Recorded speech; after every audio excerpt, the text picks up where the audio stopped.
ప్రకాశం జిల్లా టూరిజం అధికారి అద్దంకి రమ్యతో కలిసి ఖమ్మం చెరువును గిద్దలూరు ఎమ్మెల్యే ముతుముల అశోక్ రెడ్డి పరిశీలించారు. టూరిజం అధికారినితో ఖమ్మం చెరువులో బోటులో తిరిగి పరిశీలించారు.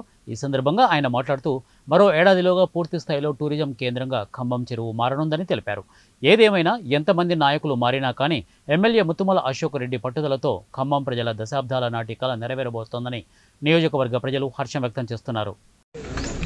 ఖమ్మం చెరువుని చూడడానికి నేను టూరిజం అధికారిగా, జిల్లా టూరిజం అధికారిగాను మా ఏఈ గారు అందరం విజిట్ చేయడానికి వచ్చాము.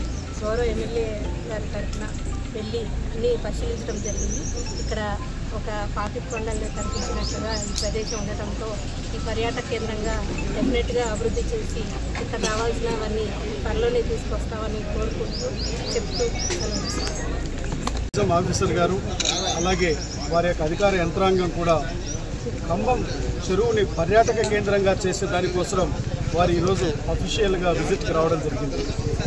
నేను ఎన్డీఏ కూటమి ప్రభుత్వం అధికారంలోకి వచ్చిన తర్వాత గౌరవ ముఖ్యమంత్రి గారి దృష్టికి, గౌరవ ఉప ముఖ్యమంత్రి పవన్ కళ్యాణ్ గారి దృష్టికి, నేను అలాగే టూరిజం మినిస్టర్ గారి దృష్టికి ఈ యొక్క ప్రాంతాన్ని టూరిజం కింద డెవలప్ చేయాలని చెప్పి కోరినటువంటి మీదట వారి యొక్క ఆదేశాల మేరకు ఈరోజు టూరిజం అధికారులు ఇక్కడికి వచ్చి ఈ యొక్క చెరువును కానివ్వండి, నీటిలోకి పోయి బోటు ద్వారా మొత్తం పరిశీలన చేయడం జరిగింది.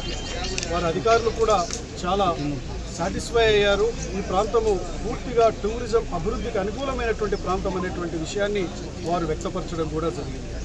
రాబో 4-5 నెలల కాలంలో ఈ ప్రాంతంలో టూరిజం డెవలప్మెంట్ యాక్టివిటీ అంటే ఒకవైపు బోట్ సంబంధించింది కానివ్వండి, లేకపోతే కనుక ఇక్కడ రిసార్ట్స్ కట్టేటువంటివి కానివ్వండి, ఇటువంటి కార్యక్రమాలు 1 by 1 అనేటువంటి